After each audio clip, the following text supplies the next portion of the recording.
በዚህ በሌሊት በዚህ ምሽት ምን አይነት ነገር ነው እየሰማን የምንገኘው? እንግዲህ ሩታና ቡዜ በጣም ከባድ ጸብ ውስጥ ነበሩ። እሷ ብቻ ሳትሆን እኔ ራሱ ቡዜን ጥምድ አድርጌ ይዣት ነበር። ለምን ከሩታ ጋር ብዙ ነገሮችን አሳልፈዋል። አብረው ውጣ ውረዶችን አይተዋል። እውነት ለመናገር በጊዜው በወቅቱ ከአብርሽ ጋር ሰላም ባልነበረችበት ሰዓት ሲከፋትም ከአብርሽ በላይ መጠጊያ መደበቂያ የሆነቻት ወይ ደግሞ ከቤተሰቦቿ በላይ ቡዜ ነበረች። በኋላ ላይ ግን ቡዜም ራሷ እየተቀያየረች መጣች። ምንም ቢሆን እኮ አብረን በልተን ጠጥተናል ብላ ሩታን መናገር አልከበዳትም። ብዙ ነገር ስትላት ነበር። ሩታም እውነት ለመናገር አይ ታላቂ ነች፣ የወንድሜ የባሌ ወንድም ነች፣ እህት ነች፣ እህትና ወንድም ናቸው። ሶ ላክብራት፣ ታላቂ ናት አላለችም። እኩል ነበረ ስትናገራት የነበረው፣ እኩል ነበረ አብራ ስትመላለሳት የነበረው። ሶ በዛ ምክንያት ቡዜን በጣም ጠልታት የራሽን ኑሮ ኑሪ ወንድሜን ተይው ብላ በንዴት በብስጭት ሄርሜላንና አብርሽን መደገፍ ጀምራ ነበረ። ሶ ድጋሚ ዛሬ ተታርቀዋል። ሩታ ቡዜን ይቅርታ ጠይቃታለች ዝቅ ብላ እንደ ታናሽ አንቺን እንደ ታላቅ ማክበር ነበረብኝ፣ እኔ እንደ ታናሽነቴ መታገስ ዝም ማለት ነበረብኝ በማለት እንግዲህ ዝቅ ብላ ይቅርታ ጠይቃታለች። ሩታ አሳዝናኛለች። እግዚአብሔርን አይኖቿ ሁሉ በእንባን ያቀረሩትና ፊቷ ራሱ እግዚአብሔርን እዩት። ሩታ የዱሮዋ ሩታ አይደለችም። ፊቷ በጣም ጭር ብሎብኛል። በጣም ከምነግራችሁ በላይ በጣም እንደቀነሰች ነው የሚታየኝ። ስንቱን ጉድ፣ ስንቱን መከራ፣ ስንቱን ስቃይ ይችላው ይሆን? የእውነት በውጭ ላይ ስታዩት እንዲፈገግ ብላ ነው፣ ግን እናት ብዙ ገመና አላት በውስጧ ሽፍን አርጋ የምትይዘው። እግዚአብሔርን ነው ምላችሁ። እንደ አንድ ሴት ታሳዝነኛለች። ቡዜም ብላታለች፣ እንደ አንድ ሴት ታሳዝኘኛለች። እንደ አንድ ልጅ እንደ ልጅ እናት እንደመሆንሽ የምታሳዝኝ ብዙ ፓርት አለ፣ ግን በሰዓቱ አለመግባባት ተፈጥሮ ነበር ብላ እንግዲህ እንዳዘነችባት ተናግራለች። ኤፍሬም ነው ይሄንን ነገር ሁሉ ያደረገው።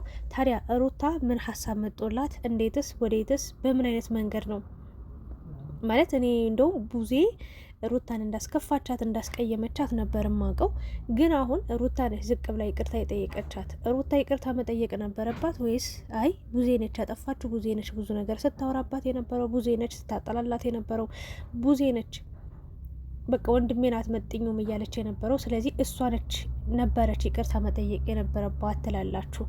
እንደኔ እውነት ለመናገር ሩታም በሰዓቱ ሾክ ነበረች። ያው የነበረባት ስሜት ነው፣ አይፈረድባትም። ቡዜ ግን ምናልባት በነፈሰበት ከምትሄድ ሩታ ላይ በዚህን ያህል ደረጃ ሞራል የሚነካ ንግግር ከምትናገር፣ በዚህን ያህል ደረጃ ብዙ ክፉ ደግ ነገ ተመልሰው ለሚገናኙት ነገር ብዙ ነገር ባታወራባት ደስ ይለኝ ነበር። የእውነት ለመናገር ዝምታም እኮ አንዳንዴ ወርቅ ነው። ዝምታም ወርቅ ነው። በየጊዜው በሰው ቁስል ላይ እንጨት ከመስደድ ዝም ማለትም ጥሩ ነገር ነበረ እና ሄርሜላን ከመደገፍ አልፋ ተርፋ ደግሞ ሩታን ወንድሜ መጥንሽም በቃ ብዙ ነገሮችን ብላለች እና በእርግጥ ያው በሰዓቱ እሷም ስሜታዊ ነበረች፣ ሩታም ስሜታዊ ነበረች። የተፈጠረው ነገር ተፈጥሯል ማለት ነው።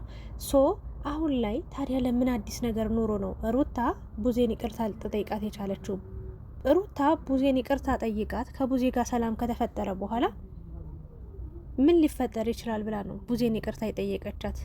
አብርሽን ወደ እሷ ለመመለስ ነው ወይንስ ምንድን ነው የሚለውን ነገር እስኪ እናወራበታለን። ወይስ ከልቧ ተጸጽታ ነው? ወይስ ከሰው ጋር መጣላት፣ መጨቃጨቅ፣ እዛም እዚህም ጋር መባላት ስለሰለቻት ነው የሚለውን ነገር ሀሳብ እንሰጥበታለን። በቅድሚያ እንዴት አመሻችሁልኝ የተወደዳችሁ ቻናል ቤተሰቦች።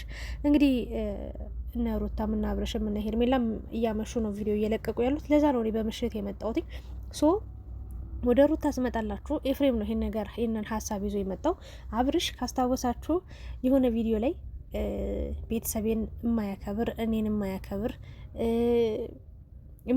የምወደው ሰው ለእኔ ክብር የማይሰጥ ከሆነ ደስ አይለኝም። በዙሪያ ያሉትን ሰዎች የሚያከብር እንደውም ሄርሜላ ብሎ ምሳሌ ሰጥቶ ነበር። ምሳሌ እሷ ታከብረኛለች፣ ትወደኛለች፣ ታቀርበኛለች፣ ለእኔ ትልቅ ቦታና ክብር አላት። በዙሪያ እሷን የሚያውቁ ሰዎች በሙሉ ለእኔ ትልቅ ፍቅርና ክብር አላቸው እና ይሄ ነገር ያስደስተኛል በማለት እንግዲህ ደስታውን እየገለጸ ነበር። በተቃራኒውም እኔን የማያከብር ሰው፣ ቤተሰቤን የማያከብር ሰው እንደማይመቸው እንደማይፈልግ ነበር ሲናገር የነበረው። ታዲያ ሩታ ያን ቪዲዮ ካየሽ በኋላ ነው እንግዲህ ከቤተሰቡ ጋር ሰላም ልፍጠር፣ ብላ የመጣችው። በእርግጥ ኤፍሬም ነው ነይ ያላት። ሄርሜላን አሁንም ሊቀበላት አልፈለገም፣ ሊቀበላት አልቻለም። ምንም ቢሆን ምንም አብርሽን በእጇ ማስገባት ካለባት፣ ከአብርሽ ጋር መቀጠል፣ ከአብርሽ ጋር መሆን ከፈለገች ማድረግ ያለባት ነገር ሩታ አብርሽ የሚወደውን ነገር መውደድ አለባት። አብርሽ የሚፈልገውን ነገር ማድረግ አለባት። በአብርሽ ዙሪያ እነ አቤልም ሊሆኑ ይችላሉ፣ ሌሎችም እነ ቡዜም፣ ከቡዜ ጋርም ሰላም አልነበረችም። ስለዚህ ከእነሱ ጋር መታረቅ አለባት፣ ከእነሱ ጋር ሰላም መሆን አለባት። ከዛ በኋላ አብርሽና ሩታ አብረው ይሆናሉ የሚል ሀሳብ ይዞ ነው የመጣው። ሩታም ደስተኛ ሆናለች። ቡዜን ይቅርታ ጠይቂያት ብሎ አመጣት። አይ እሷ እኮ እንዲህ ተናግራኛለች፣ እኔ ለምንድነው ይቅርታ ምጠይቃት አላለችም እንደ ድሮ። እሺ እሺ እሺ ነው ያለችው። ቡዜም ስትመጣ ዝቅ ብላ ነው ይቅርታ ያለቻት። ቡዜ የእውነት ለመናገር ብዙም አልተወጣላትም። ከላይ ከላይ ነው ፈገግ ያለችው። ምንም ማድረግ ስለማይቻል እኮ ነው። አሁን ላይ ቡዜ ደስተኛ ሆነችም አልሆነችም፣ ከሩታ ጋር ተታረቀችም አልታረቀችም፣ አብርሽ ወደ ሩታ የሚመለስበት ምክንያት አለው ብዬ አላምንም እንደኔ። ግን ሩታ አሳዝናኛለች። ይህንን መንገድ የፈለገችው በዚህ መንገድ የሄደችው በነገራችን ላይ ደስታንም ተስፋ እንዲቆርጥ አላደረገችውም። እዛ ጋር ቁጭ ብሎ እየጠበቃት ነው እንደ ድንጋይ። አብርሽ ጋር ያለው ነገርም ሊቆርጥላት አልቻለም። ማመን አልፈለገችም ሩታ ይመስለኛል። ከሄርሜላ ጋር የሚያደርገውን ነገር ማመን የፈለገች አትመስልም። ግን አሁንም ተስፋ አልቆረጠችም። ኤፍሬምም ያንን ነገር እየደገፋት ነው፣ እያበረታታት ነው። በቃ አንቺ መልካም ሰው ስትሆኝ ነው አብርሽ ሊወድሽ የሚችለው፣ አብርሽ ወደ አንቺ ሊመጣ የሚችለው፣ አብርሽ ሊመለስ የሚችለው እያለ እንግዲህ ከጎኗ ሆኖ እየረዳት ነው። ለምንድን ነው የሚረዳት አላውቅም። ግን እኔ እውነት ለመናገር ኤፍሬም ያለህን አቋም ሳላደንቅ አላልፍም። እግዚአብሔርን በጣም ትለያለህ። ሁሉም አሁን ለፍልፈው ጩኸው ሂደዋል። አንተ ግን እስካሁኗ ሰዓትና ደቂቃ ድረስ አለህ። የእውነት ለመናገር ከጎኗ ነህ። የያዝኩት ሀሳብ ትክክል ነው። በቃ በእኔ በኩል ትክክል ነው። ማንም ሰው ትክክል ነው አለኝም አላለኝም አይመለከተኝም። ሁሉም ሰውን ሄርሜላና አብርሽ እየደገፈ ባለበት ሰዓት፣ ወንድሙ ሳይቀር ቡዜ ሳትቀር እየደገፉ ባለበት ታይም እሱ ግን ለብቻው ተገሎ ወንድሙንም ማጣት አይፈልግም፣ እህቱ ጋር መጣላት አይፈልግም።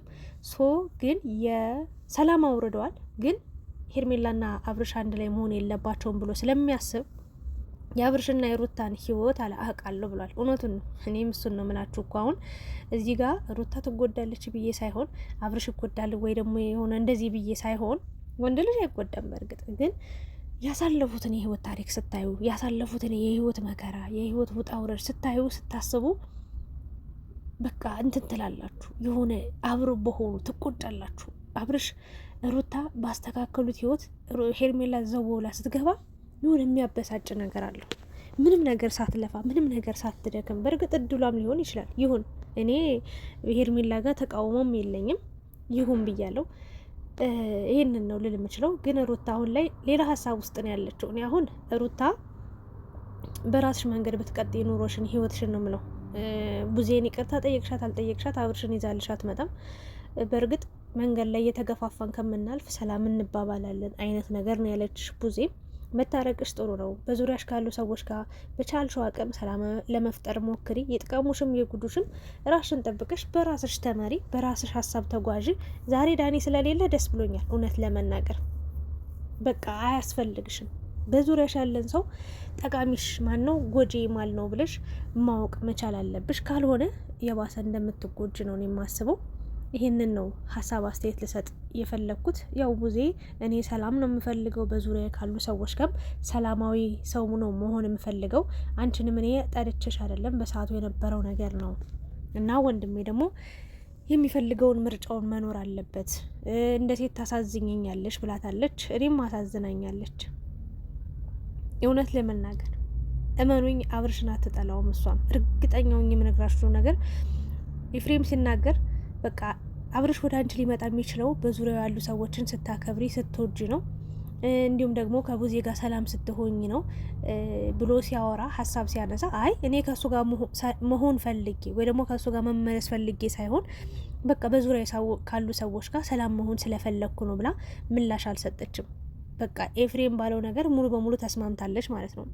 ቡዜንም ይቅርታ የጠየቀችበት ምክንያት ሜቢ አዝናላት ምናምን ከአብርሽ ጋር እንድትሆን ያሰበች ይመስላል። ግን አንዳንዴ የፈሰሰው ውሃ አይታፈስም የሚባል ነገር አለ። እግዚአብሔርን ነው የምላችሁ። እስካሁኗ ሰዓትና ደቂቃ ድረስ ሩታ እስከ ጥግ ድረስ ስታጠፋ ብናገራት፣ ብቆጣት፣ ብሰድባትም ታሳዝነኛለች። አብርሽም በቃ እስከ ጥግ ድረስ ሲያጠፋ ብሰድበውም ብቆጣውም ግን አሁንም ያሳዝነኛል።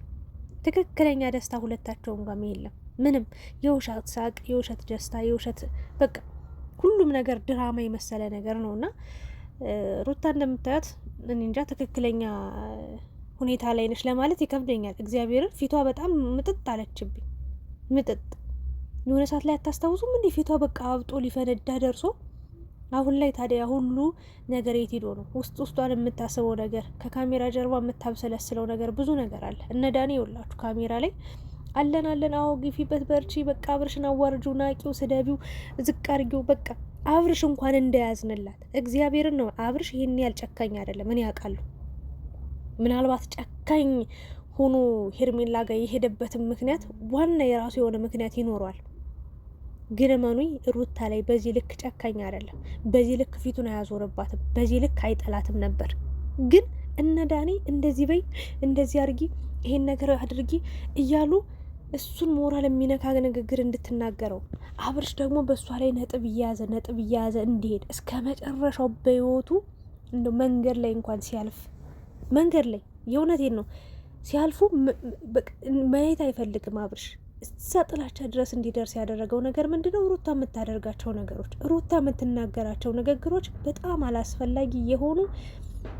በእርግጥ ንዴት ላይ ስትሆኑ እኮ ብዙ ነገር ልታወሩ ትችላላችሁ። ግን ንዴት ላይ ባትሆንም በቃ ተናዳ በጣም አስቀያሚ ቃል ነው የምትናገረው። ይሄ ደግሞ በጣም ለሷ አብርሽም እንዳያዝንላት በዙሪያው ያሉ ሰዎች በቃ እንዲያጥላሏት እንዲጣሏት ነው እየሆነ እየተደረገ ያለውና ዳኔን የሚጠቅምሽ ሰው ነው ብዬ አላስብም። ሜሪና የተሻለ ትናንትና ከትናንት በፊት ሌላ ጊዜ አለውልሽ ስትል ከጎንሽ ሆና ስታጨበጭብ የነበረችው ሴትዮ አሁን ላይ የሄርሜላና የአብርሽ ድግስ ደጋሽ፣ ሞሻሪ፣ ሚዜ፣ ዲጄ ሆናለች። የእውነቴን ነው እና ከሷ ብዙ ነገር ተምረሽ አልፈሻል ብዬ አስባለሁ። ዳኒም እንደዛው አይነት ሰው ነው። ከሱ የሚለየው ነገር የለም። ይህንን ነው ልልሽ የምችለው። ዋናው ነገር ግን እንኳን ሰላም ወረደ ከቡዜ ጋር። ያው ምንም አታረግልሽም፣ ተታረቀችሽም አልተታረቀችሽም፣ ግን ያለፋችሁት በጣም መልካም የሆኑ ጊዜያቶች አሉ። ለዛ እንኳን ተታረቃችሁ፣ እንኳን ሰላም ወረደ። ኤፍሬምን በጣም ደስተኛ ሆኖ እህቴ ተማመንባታለሁ፣ ትታረቃታለች፣ ደስተኛ ይሆናሉ ብሎ አምጥቷታል። ቡዜም እንግዲህ አላሳፈረችውም። ፊቷ ፍክት ባይልም ብዙ ደስተኛ ባትሆንም እንግዲህ ቅርብ ያለው ብላለች። በእርግጥ ቡዜ ያው እሷም ይቅርታ ጠይቃታለች። አዎ ግዴታ ነው። ምክንያቱም አንቺን በጣም በብዙ መንገድ አስቀይመሻታል። እሷን ብቻ ሳይሆን እኛንም አስከፍተሽናል። እውነት ለመናገር በእሷ ምክንያት እኔም በጣም አዝኜብሻለሁ። ለማንኛውም ይቅር ለእግዚአብሔር መባባሉ ጥሩ ነው። ነገን እንዋል እንደር ለማናቀው ህይወት መጨቃጨቅ፣ መጣላት፣ መቧጨቅ፣ መባላት የለብንም ብዬ አምናለሁ። የዛሬው ቪዲዮ እንዴት አያችሁት? እናንተ የራሳችሁን ሀሳብ አስተያየት አስቀምጡ። የኔ ሀሳብ አስተያየት ይህንን ይመስላል። አብራችሁ ስለነበራችሁ እያመሰገንኳችሁ ለያችኋለሁ። መልካም አዳር ይሁንላችሁ። ነገ ደግሞ በአዲስ ቪዲዮ የምመጣላችሁ ይሆናል። አመሰግናለሁ።